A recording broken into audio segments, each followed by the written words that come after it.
Dan pada kesempatan kali ini kita akan membahas seorang sahabat yang populer. Beliau bernama Khalid ibnul Walid bin Al-Mughirah Al-Makhzum. Khalid bin Walid yang mendapatkan julukan Saifullah Al-Maslul, pedang Allah yang senantiasa terhunus. Khalid ibnul Walid, anak dari seorang tokoh Quraisy, kaya raya dan terpandang, dari suku Makhzum, dari Bani Makhzum. Dan Khalid bin Walid ini ada kekerabatan dengan Umar ibn al-Khattab, karena ibunda dari Umar ibn al-Khattab radhiyallahu an, ibunda beliau dari Bani Makhzum juga. Sehingga antara Khalid bin Walid dan Umar bin Khattab ini ada kekerabatan. Kalau bahasa kita itu ada sesepupuan. Nah, Khalid bin Walid perawakannya sama dengan Umar, tinggi, besar, gagah. Wajahnya juga ada kemiripan dengan Umar bin Khattab. Wataknya dan sifatnya hampir sama, keras, tegas. Itulah Khalid bin Walid. Khalid bin Walid remajanya dipandang jago dalam banyak hal, termasuk dalam bidang pertempuran. Bahkan ketika dia masih belum masuk Islam, terjadi pertempuran Uhud, Khalid ini sudah menjadi panglima perang di bagian pasukan kuda. Dan Khalid lah yang berhasil memporak-porandakan kaum muslimin dalam perang Uhud itu. Ketika kaum muslimin lengah, turun dari bukit pemanah, digunakan oleh Khalid untuk memukul mereka dari arah belakang. Khalid berputar tuh, memutari bukit pemanah dan menghantam kaum muslimin dari arah belakang.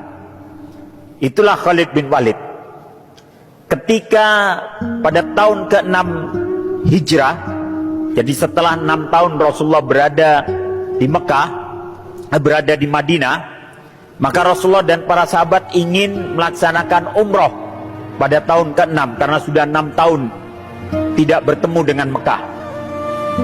Ketika sedang umroh, ketika sedang belum sampai pada Mekah, sampai di Hudaybiyah, kira-kira 3 km lagi masuk ke Mekah, mereka dihadang oleh pasukan Khalid, dilarang untuk melakukan umroh.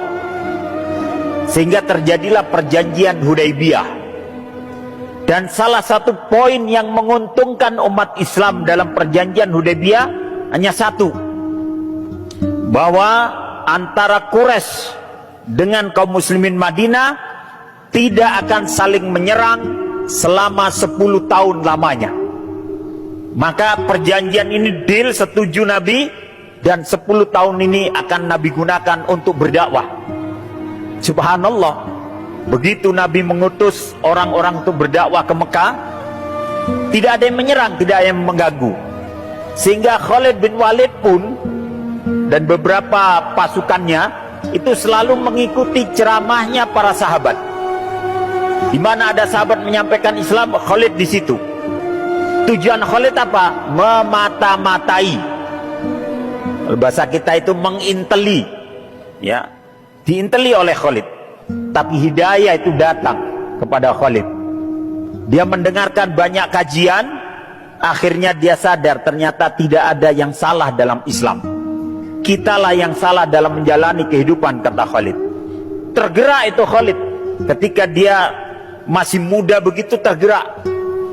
Maka ketika dia hendak berangkat ke Madinah, dia bertemu dengan Amr bin As, seorang pemuda juga yang dia jago dalam diplomasi.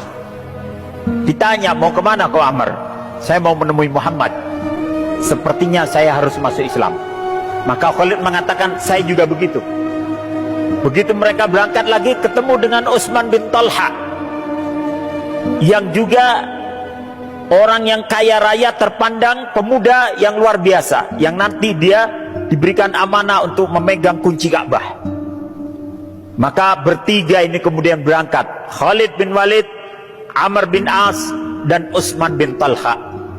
Kemudian mereka menyatakan dirinya masuk Islam. Begitu 3 orang ini masuk Islam, Mekah gempar. Kenapa? 3-tiganya adalah tokoh dalam Mekah. Khalid, panglima perang di bidang berkuda. Amr bin As, dia orang yang jago dalam diplomasi. Ya kalau bahasa sekarang, Khalid itu panglima ABRI lah Pak. Amr bin As itu menteri luar negeri lah kalau bahasa kita. Kemudian Tolha ini pengusaha lah ya kalau dalam bahasa kita, yang menyokong Mekah. Maka begitu 3 orang ini masuk Islam, gempar seluruh Mekah. Tapi apa kata Nabi?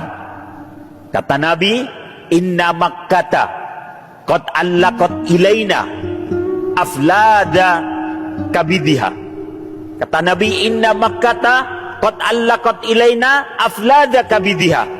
Sesungguhnya Mekah telah menyerahkan buah hatinya kepada kita.